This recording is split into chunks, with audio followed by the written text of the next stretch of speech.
जीवन पृथ्वी का एक अमूल्य गहना जो इस ग्रह के कोने कोने में फैला हुआ है। क्या आकाश, क्या जल, क्या थल, पृथ्वी पर हर जगह जीवन थिरक रहा है। पृथ्वी के सबसे जटिल प्राणियों में से एक हम इंसानों का आज इस ग्रह पर वर्चस्व है। पृथ्वी की बाकी सभी प्रजातियां अभी भी अपना भोजन ढूंढकर उसे खाने में मग्न हैं, लेकिन हम इंसान सारी बेड़ियों को तोड़ दूसरे ग्रहों पर भी जाने का दमखम रखते हैं। वैज्ञानिक कहते हैं कि पृथ्वी पर जीवन का मूल बीज तो एक ही था। उसी मूल बीज से क्रमिक विकास के चलते जीवन की अलग अलग शाखाएं निकलती गईं और आज हम इंसान जीवन रूपी इसी विशालकाय वृक्ष की एक छोटी सी शाखा मात्र हैं। हम इंसानों को आज का इंसान बनने में 4 अरब सालों का वक्त लगा है। आज हम इंसानों का इस ग्रह पर वर्चस्व ना होता अगर हमारे पूर्वज प्रकृति की मार को सहते हुए नेचुरल सिलेक्शन को ना अपनाते। नेचुरल सिलेक्शन प्रकृति का एक बेरहम नियम है। जो शक्तिशाली होता है वही अपनी पीढ़ी को आगे बढ़ा सकता है और कमजोर को ये प्रकृति स्वीकार नहीं करती। नेचुरल सिलेक्शन को कछुओं के इन बच्चों से समझते हैं। कछुए हमेशा अपने अंडों को समुद्री जीवों से सेफ रखने के लिए समुद्र से दूर एक सुरक्षित स्थान चुनते हैं और समुद्र से दूर कछुए रेत के नीचे अपने अंडों को गाड़ देते हैं ताकि जमीन पर मौजूद कोई जानवर उनके अंडों को ना खा जाए। जब ये अंडे पोषित हो जाते हैं और इनसे कछुओं के नन्हे बच्चे बाहर निकलते हैं तो प्रकृति अपनी बाहें फैलाकर इनका स्वागत करती है। लेकिन अगर इन कछुओं को इस प्रकृति का आनंद उठाना है तो इनको एक कड़ी परीक्षा से होकर गुजरना पड़ेगा। जो भी कछुए का बच्चा इस परीक्षा में पास होगा वही इस प्रकृति का आनंद उठा पाएगा और अपनी पीढ़ी को आगे बढ़ा पाएगा। जो फेल हुआ उसका ये प्रकृति परित्याग कर देती है। जब कछुओं के बच्चे अंडों से बाहर निकलते हैं तो वो अपने जीवन को आगे बढ़ा पाएंगे या नहीं, ये इस बात पर निर्भर करता है कि क्या वो दूर समुद्र का पानी नजर आ रहा है, वो उस तक पहुंच पाएंगे या नहीं। प्रकृति की कठिन परीक्षा शुरू होती है। कछुओं के नन्हे बच्चे समुद्र की ओर दौड़ लगा देते हैं, लेकिन आसमान में उड़ रहे पक्षी न जाने कब से इन नन्हे बच्चों को अपना भोजन बनाने की ताक में थे और आज इन पक्षियों को अपना पसंदीदा भोजन मिल चुका है। पक्षी इन कछुओं के बच्चों पर हमला कर देते हैं। अब इन नन्हे बच्चों को अपनी मंजिल तक पहुंचने के लिए बहुत तेज दौड़ना होगा।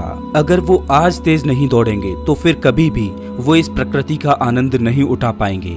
जो मजबूत होते हैं वो अपनी मंजिल पर पहुंच जाते हैं और जो कमजोर होते हैं उनकी इस प्रकृति में कोई जगह नहीं। जब मजबूत कछुओं के बच्चे अपनी मंजिल पर पहुंच जाते हैं तो समुद्र की लहरें अपना हाथ फैलाकर इन नन्हे बच्चों को अपने में समेट लेती हैं। अब ये नन्हे बच्चे प्रकृति का आनंद उठा सकते हैं और बड़े होकर अपनी नई पीढ़ी को आगे बढ़ा सकते हैं। प्रकृति के इसी चुनाव को नेचुरल सिलेक्शन कहते हैं।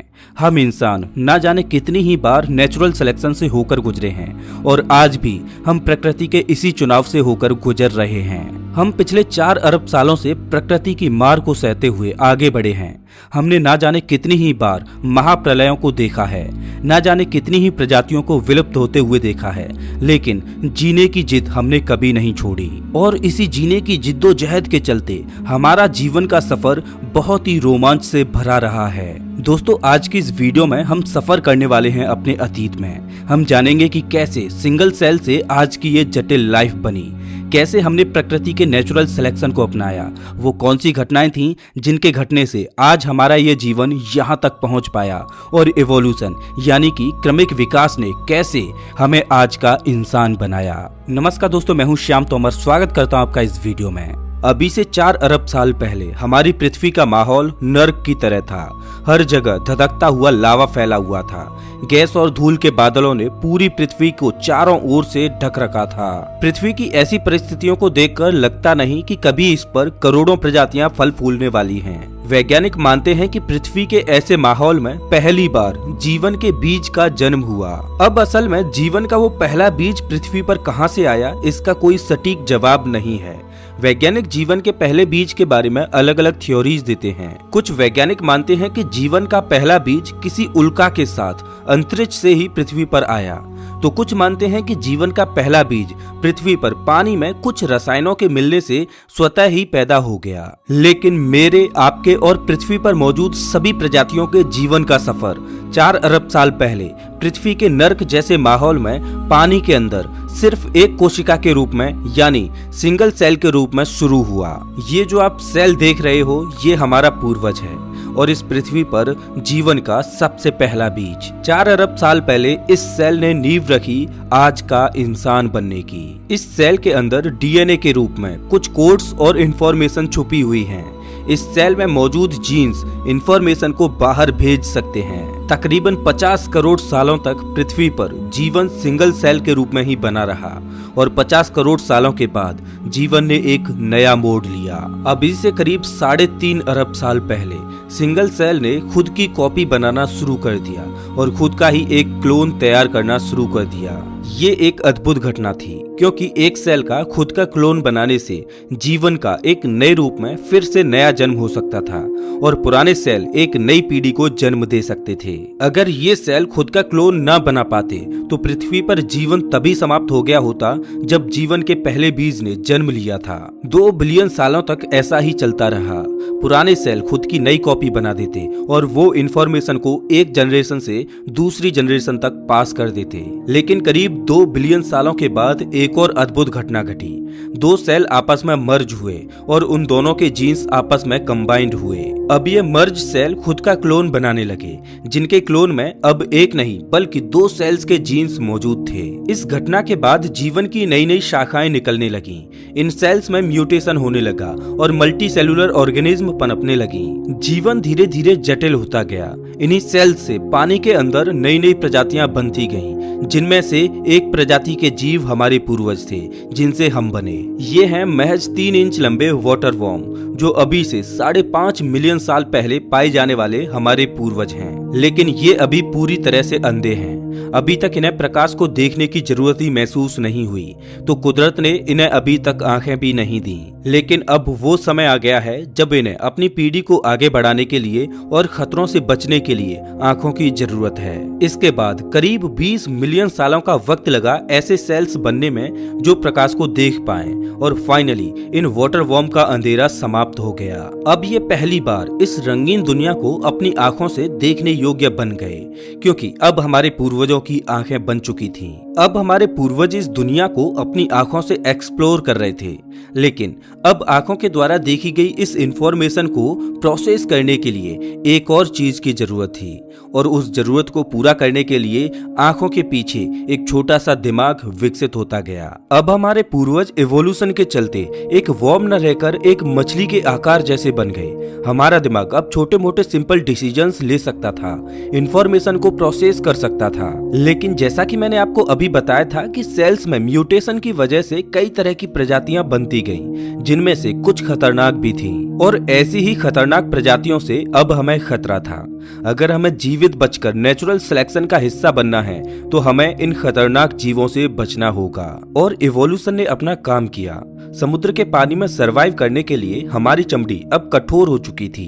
हमारे जबड़े और मजबूत दांत भी बन चुके थे। अब छोटे मोटे शिकारियों से हम अपनी रक्षा कर सकते थे।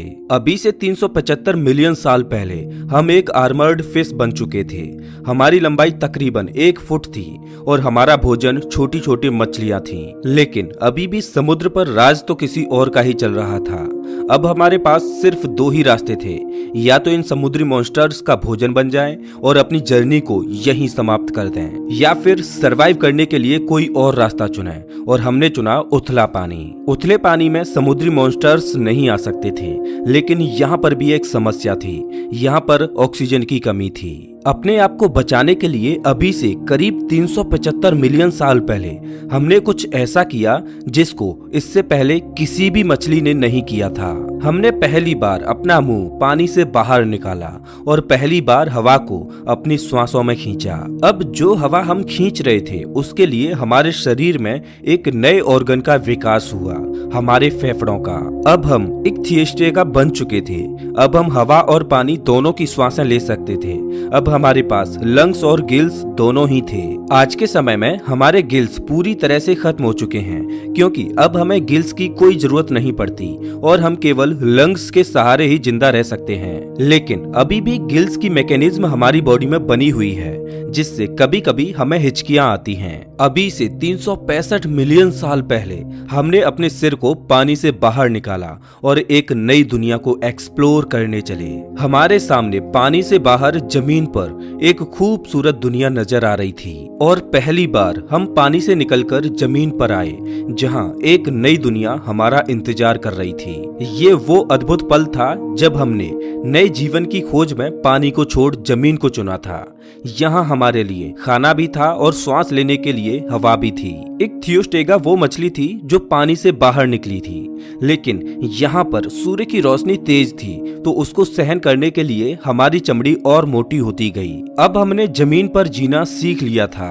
हमारे पूर्वज अपने वंश को आगे बढ़ाने के लिए अंडों को जन्म देते और कुछ दिन बाद उनसे नवजात बच्चे निकलते और धरती की ये नई दुनिया उनका स्वागत करती। जब वो इस नई दुनिया को एक्सप्लोर करते तो इंफॉर्मेशन को प्रोसेस करने के लिए दिमाग और विकसित होता गया, हमारी बुद्धि का विकास होता गया और ये जरूरी भी था, क्योंकि भविष्य में बुद्धि की वजह से ही हम सरवाइव कर पाएंगे।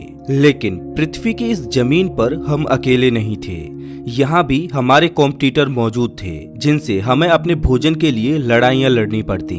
इस कंपटीशन को बीट करने के लिए हमारी बॉडी में फिर से म्यूटेशन के चलते बदलाव हुए और हमारे जबड़े की मसल्स मजबूत होती गईं, जिससे हम बहुत ही तेजी से ज्यादा खाना खा सकते थे। अब हम अपने कॉम्पिटिटर्स के मुकाबले काफी मजबूत बन चुके थे और अपने कॉम्पिटिटर्स का शिकार करने में भी सक्षम हो चुके थे। लेकिन सब कुछ हमेशा एक जैसा नहीं चलता, परिस्थितियां हमेशा बदलती रहती हैं और ऐसा ही अभी से 250 मिलियन साल पहले हुआ। साइबेरिया में पिघले हुए रॉक्स पृथ्वी की क्रस्ट से बाहर निकलने लगे। इस मैग्मा की वजह से हानिकारक कार्बन डाइऑक्साइड गैस ने सूरज की हीट को पृथ्वी के एटमॉस्फेयर में ट्रैप करना शुरू कर दिया, जिससे पृथ्वी का तापमान बहुत ज्यादा बढ़ गया। पृथ्वी के ऐसे माहौल में वेजिटेशन खत्म होने लगा, प्लांट्स को खाने वाली प्रजातियां खत्म होने लगी, जिससे मीट को खाने वाली प्रजातियां भी खत्म होने लगी और देखते ही देखते पृथ्वी की 95% प्रजातियां खत्म हो गईं। बची हुई 5% प्रजातियों में हम थे और अन्य प्रजातियों के जीव जो एक दिन डायनासोर बनने वाले थे। धीरे धीरे प्रकृति की मार खत्म हुई और पृथ्वी का माहौल फिर से खुशहाल होता गया। जब वोल्केनिक इरप्शन की वजह से पृथ्वी पर मास एक्सटिंक्शन हुआ, तब हम एक बड़ी छिपकली की तरह दिखते थे। लेकिन इस समय पीरियड में मास एक्सटिंक्शन के बाद अब हम एक बड़ी बिल्ली के आकार जैसे दिखाई देते हैं। अब हम अपने शरीर को घसीट कर नहीं चलते, बल्कि अपने पैरों के सहारे आगे बढ़ने का दमखम रखते हैं। एक बड़ी छिपकली से इस आकार तक पहुंचने में हमें 30 मिलियन सालों का वक्त लगा है, जो कि अभी से 220 मिलियन साल पहले इवॉल्व हुए। ये प्रजाति एक भीषण प्राकृतिक आपदा को सहकर यहाँ तक सरवाइव कर पाई है, लेकिन धरती पर हम इकलौते नहीं हैं जिसने ये आपदा सहन की। कोई और भी है जिसका विकास ऐसे हुआ कि उसकी अब इस धरती पर हुकूमत चलती है। ये हैं डायनासोर। अब इनका ही जमाना है। अगर हमें इस धरती पर सरवाइव करना है तो हमें इनसे अपने आप को बचाना होगा। ये डायनासोर छोटे रेप्टाइल से इवॉल्व होकर मास एक्सटिंक्शन को सहते हुए यहाँ तक पहुँचे हैं। डायनासोरों का विकास हमारी तुलना में बहुत तेजी से हुआ है, इसीलिए आज ये बहुत ही विशालकाय बन चुके हैं। इन भूखे डायनासोरों से बचने के लिए अब हमें नेचुरल सिलेक्शन को अपनाना होगा। हमें ऐसा बनना होगा कि हम इनकी नजरों से छुप सकें और करोड़ों सालों तक छुपन छुपाई का खेल खेलते हुए अभी से 66 मिलियन साल पहले नेचुरल सिलेक्शन के चलते हमारा साइज छोटा होता गया और हम एक छछूंदर की तरह दिखने लगे। हम जमीन के अंदर बिल बनाकर अपने आप को छुपाने लगे। अब हमें डायनासोरों के द्वारा देख पाना आसान नहीं था। हमारे शरीर पर घने बाल थे, तो जब भी हमें सर्दी लगती तो हमारे बाल खड़े हो जाते, जिससे हवा हमारे बालों में कैद हो जाती, जो इंसुलेशन का काम करती और हमें ठंड से बचाती। आपने देखा होगा कि सर्दियों में आज भी हमारे रोंगटे खड़े हो जाते हैं। हालांकि अब हमें इनकी कोई जरूरत नहीं पड़ती। तो अब हमारे शरीर पर बाल भी कम हैं, क्योंकि अब हम अपने अनुकूल वातावरण बना सकते हैं और आर्टिफिशियल चीजों की मदद से वातावरण के अनुकूल अपने आप को ढाल भी सकते हैं। खैर, अब भी डायनासोरों का खतरा हमेशा ही बना रहता था, तो हमें चौकन्ना रहना होता था और जिससे पहले डायनासोर हमें देखें उससे पहले हमें उनका आभास होना चाहिए था। हमने एक बार फिर से नेचुरल सिलेक्शन को अपनाया और हमारी इंद्रियां और ज्यादा शार्प होती गईं।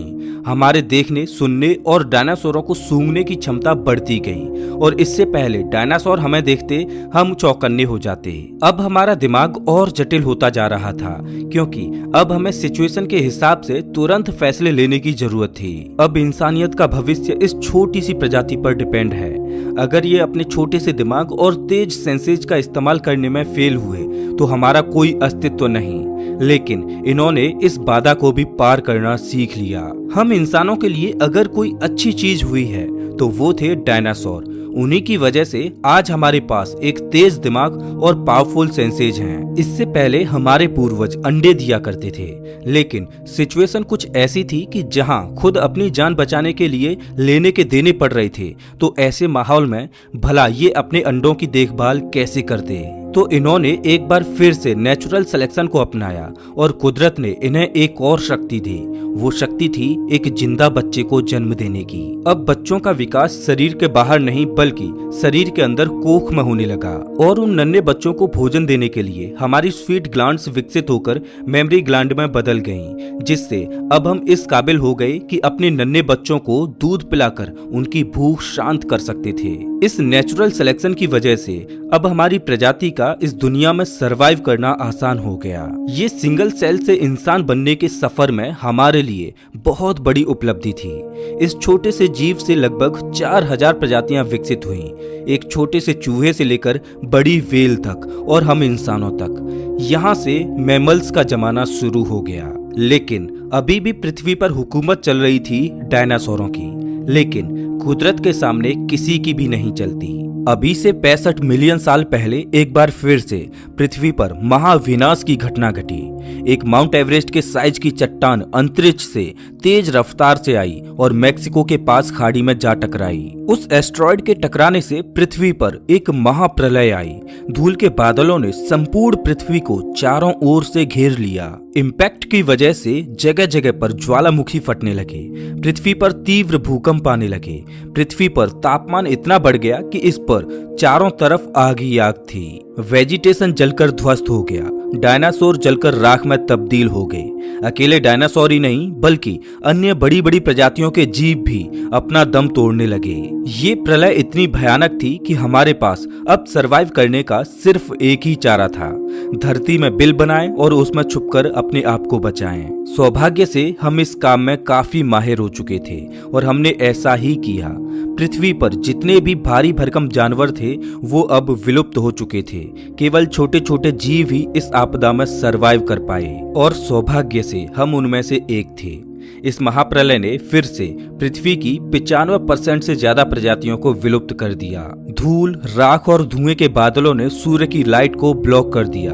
पेड़ पौधे खत्म हो गए। मेक्सिको की खाड़ी में शुरू हुई लोकल डिजास्टर कुछ ही पलों में एक महाप्रलय का रूप ले चुकी थी। लेकिन प्रकृति का एक नियम है, नवनिर्माण, और कोई भी नवनिर्माण हो उससे पहले पुराने निर्माण को खत्म होना होता है। इस महाप्रलय ने भीमकाय जानवरों को खत्म कर एक नई प्रजाति को इवॉल्व होने का मौका दिया और वो नई प्रजाति थी हम मैमल्स की। इस प्रलय में छोटे छोटे बग्स जैसे कि कॉकरोच आदि सरवाइव कर गए।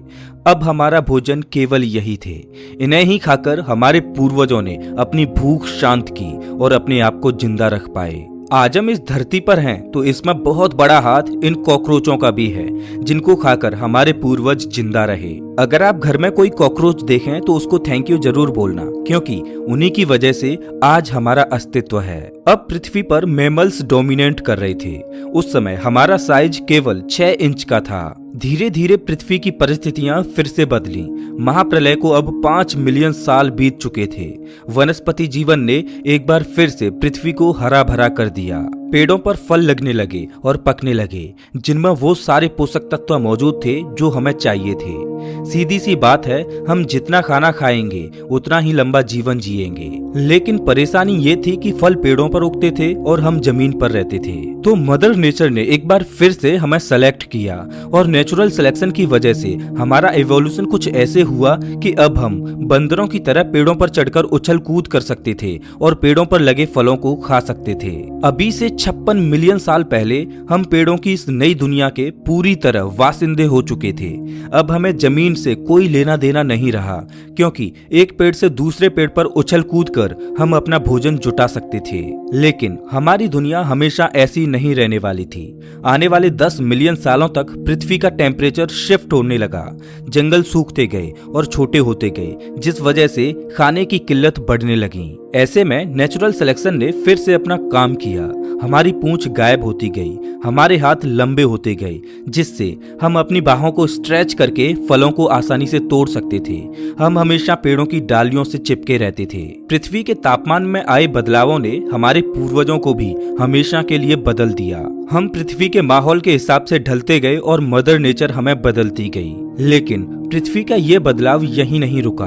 अफ्रीकन और अरेबियन प्लेट्स खिंचने लगीं, जिससे ईस्ट अफ्रीकन रिफ्ट वैली का निर्माण हुआ और इसके किनारों पर 3,500 मील लंबी पर्वतमालाएं बनी। कभी इंडियन ओशियन से पैदा हुए बादल पूरे अफ्रीका में पानी बरसाते थे, लेकिन अब उन बादलों को ये पर्वतमालाएं रोक रही थीं, जिस वजह से अफ्रीका के उस क्षेत्र में सूखा पड़ने लगा, पेड़ खत्म होने लगे, जंगल खत्म होने लगे। लेकिन सबसे बड़ी परेशानी ये थी कि हमारे पूर्वज अफ्रीका के उसी भाग में फंसे हुए थे जहाँ सूखा थी। प्रकृति का ये बदलाव बहुत बड़ा था, क्योंकि अब हमें भोजन नहीं मिला तो हमारा सिंगल सेल से इतने कॉम्प्लेक्स जीव बनने तक का सफर यहीं खत्म हो जाएगा। अब हमें अपने आप को बचाने के लिए कुछ ऐसा करना होगा जैसा आज से पहले हमारे किसी भी पूर्वज ने नहीं किया था।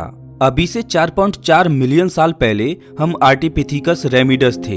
हम 4 फीट लंबे थे और हमारा दिमाग एक संतरे जितना बड़ा था। कभी यहाँ पर घना जंगल था, लेकिन अब एक आधी पेड़ नजर आते हैं। हम इन पेड़ों की टहनियों पर खड़े हो सकते हैं, इन पर चल सकते हैं और छोटी छोटी शाखाओं पर लगे फलों को खाने की कोशिश करते हैं। लेकिन हमारी भूख शांत करने के लिए अब यहाँ पर पर्याप्त भोजन नहीं है। जो भी पेड़ मौजूद हैं वो दूर दूर हैं, तो अब हम एक पेड़ से दूसरे पेड़ पर उछल कूद करते हुए नहीं जा सकते। अब हमें उन दूसरे पेड़ों तक जमीन पर उतरकर चलकर ही जाना पड़ेगा। अभी से 4.4 मिलियन साल पहले हमने पहली बार जमीन पर चलना सीखा।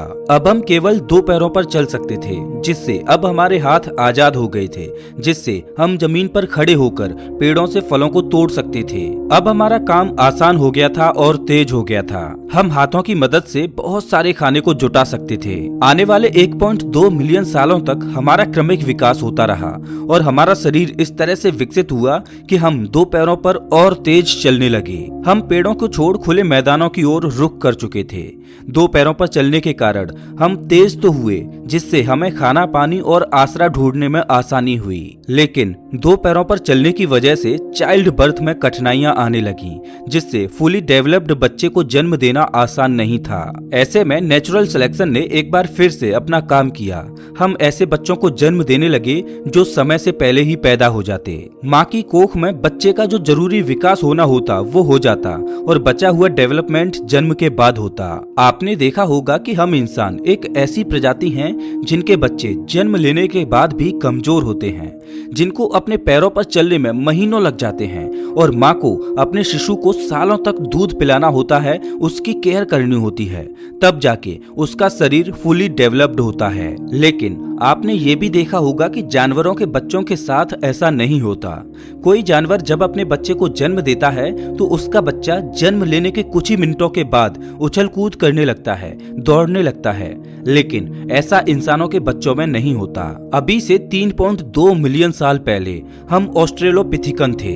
हम हमेशा अपने 2 पैरों पर ही चलते रहते, लेकिन हमें जंगली जानवरों से बहुत खतरा था और हम जंगली जानवरों से तेज भी नहीं दौड़ सकते थे, लेकिन हम अपनी बुद्धि के दम पर उनसे बच तो सकते ही थे। हम अपनी बुद्धि का इस्तेमाल करते रहे, जंगली जानवरों से अपना बचाव करते रहे और समय के साथ हमारा दिमाग बड़ा होता गया। और अभी से 2.3 मिलियन साल पहले हमारा दिमाग पहले की तुलना में 2 गुना हो चुका था। 2.3 मिलियन साल पहले हम होमो हैबिलिस थे, जिन्हें हैंडीमैन भी कहा जाता है, क्योंकि इन्होंने ही सबसे पहले टूल यानी पत्थर के औजार की खोज की जो इनके पूरे भविष्य को बदलने वाला था। ईस्ट अफ्रीका में अब हम इकलौते ऐसे प्राणी थे जो अपनी किस्मत का निर्धारण कर सकते थे, क्योंकि अब हमारे हाथों में पत्थर के हथियार थे जिनका उपयोग हम शिकार करने के लिए कर सकते थे। हमसे पहले आज तक किसी ने भी ऐसी आर्टिफिशियल चीज नहीं बनाई थी। हम सबसे अलग थे। ऐसा हमने अपनी बुद्धि के दम पर किया। ये तो सिर्फ एक शुरुआत थी। अभी तो हमारे द्वारा बहुत कुछ बनाया जाना बाकी था। अपनी भूख शांत करने के लिए हमें दूसरे जानवरों द्वारा किए गए शिकार को उनसे छीनना पड़ता।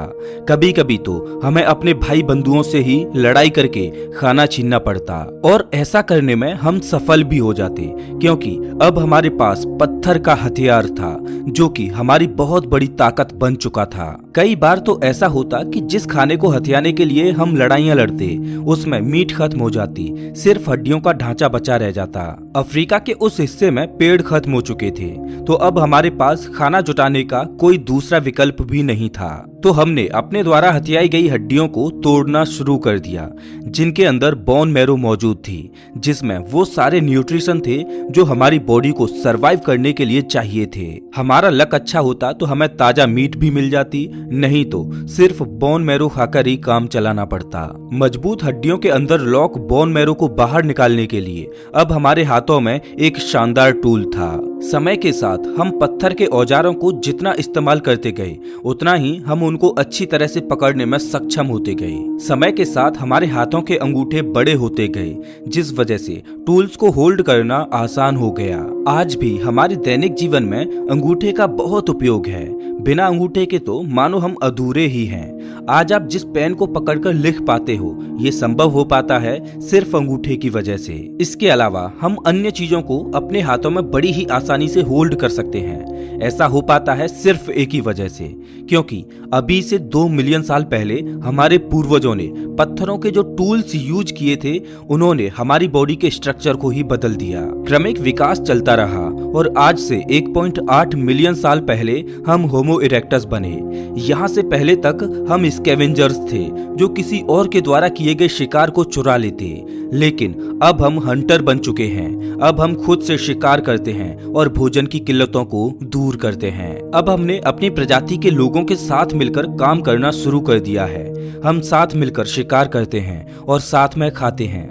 अब हम बहुत तेज दौड़ सकते हैं, इतना तेज कि अपने शिकार को ही धराशायी कर सकें। एक दिन एक चमत्कार हुआ। आसमान से बिजली गिरी और आग लगी जो हमें गर्माहट दे रही थी और हमें ठंड से बचा रही थी। उस आग में कुछ जंगली जानवर भी जलकर मारे गए। मीट हमारे लिए बहुत कीमती थी, तो हमने मीट को वेस्ट करना सही नहीं समझा। हमने पहली बार आग में भुने हुए मांस को खाया जो बड़ा ही स्वादिष्ट था और चबाने में भी आसान। भुना हुआ मांस कच्चे मीट के मुकाबले बड़ा ही स्वादिष्ट और लजीज लग रहा था। हमने आग को जलाना सीखा। ये खोज हमारी दुनिया को बदलने वाली थी, क्योंकि नेचर की शक्ति अब हमारे हाथों में थी। आग हमें दूसरे जानवरों से सुरक्षित रखती, हमें ठंड से बचाती, और सबसे अहम बात, अब तक हम मीट को कच्चा ही खाते आ रहे थे, जिससे उसे चबाने और पचाने में हमारी बॉडी को बहुत मेहनत करनी पड़ती। लेकिन आग की खोज ने हमारा काम आसान कर दिया। अब हम मीट को आग पर भूनकर ही खाते। भुनी हुई मीट को चबाने में हमारे जबड़ों की मसल्स को कम जोर लगाना पड़ता और उसे पचाने में भी बॉडी को कम ऊर्जा खर्च करनी पड़ती। अब वो बची हुई ऊर्जा हमारे दिमाग में खर्च होने लगी, जिससे हमारा दिमाग बड़ा होने लगा और हम स्मार्ट होते गए। लेकिन अभी भी हम एक दूसरे से ठीक से कम्युनिकेट नहीं कर पा रहे थे, जिस वजह से एक दूसरे को समझ पाना हमारे लिए मुश्किल था। लेकिन नेचुरल सिलेक्शन ने अपना काम किया। हमारे गले की मसल्स में बदलाव हुए, जिससे अब हम तरह तरह की आवाजें निकाल सकते थे। हम एक दूसरे से बोलकर कम्युनिकेट करने लगे। भाषा हमारे लिए बहुत बड़ा टूल साबित हुई। हमारे शरीर में यही एक पहेली बची हुई थी जिसको प्रकृति ने सुलझा दिया। अभी से 2 लाख साल पहले सिंगल सेल से जटिल लाइफ बनकर अरबों सालों तक सर्वाइवल की जंग लड़ते हुए हम आए। हम होमो सेपियंस, इस धरती के बुद्धिमान जीव, जिनका दिमाग धीरे धीरे करके बहुत बड़ा हो चुका है। हम टूल्स का इस्तेमाल करते, भाषा का इस्तेमाल करते, हमने खेती करना सीखा, हमने पशुओं को पालना सीखा, हमने ग्रुप्स में रहकर गांवों और शहरों का निर्माण किया। हमने पहिए की खोज की, हमने रेल बनाई, हवाई जहाज बनाए, रॉकेट्स बनाए। कभी भोजन की तलाश में हमने पेड़ों को छोड़ जमीन पर अपना पहला कदम रखा था, लेकिन आज हम ज्ञान की भूख में चंद्रमा पर अपना पहला कदम रख चुके हैं। हमने संस्कृतियां बनाई, हम पृथ्वी के कोने कोने में फैल गए। हमने ज्ञान और विज्ञान को समझा। कभी हमें भोजन की भूख हुआ करती थी, लेकिन आज हमें ज्ञान और कुछ नया सीखने की भूख है। हमारी जर्नी शुरू हुई थी एक सिंगल सेल से, लेकिन आज हम बेहद जटिल और बुद्धिमान इंसान बन चुके हैं। सिंगल सेल से इवॉल्व होते हुए आज का बुद्धिमान इंसान बनने तक के सफर में हमने न जाने कितनी ही बार प्रकृति की मार को झेला, भीषण आपदाओं को झेला, लेकिन हमने जीने के लिए लड़ना कभी नहीं छोड़ा। हम सीखते गए और प्रकृति के बदलते हुए माहौल में ढलते गए। आज जीवन के इस सफर में हम बहुत आगे निकल आए हैं, लेकिन आज भी हम सीखते ही जा रहे हैं और अपनी आने वाली पीढ़ियों के साथ अपना अनुभव और ज्ञान शेयर करते जा रहे हैं। हमारे क्रमिक विकास का सफर यही खत्म नहीं होता। अभी तो हमें बहुत आगे जाना है, नई नई मुश्किलों का सामना करना है और अपनी सभ्यता को ब्रह्मांड के कोने कोने में फैलाना है। तो दोस्तों, ये था सिंगल सेल से इंसान बनने तक का सफर। वैसे आप हमारा ये वीडियो कौन से शहर से देख रहे हो, हमें कमेंट करके जरूर बताएं। अगर आपको ये वीडियो अच्छा लगा हो तो इसे लाइक करें और ऐसे ही वीडियोस के लिए चैनल को सब्सक्राइब करें, साथ ही बेल आइकॉन दबाएं।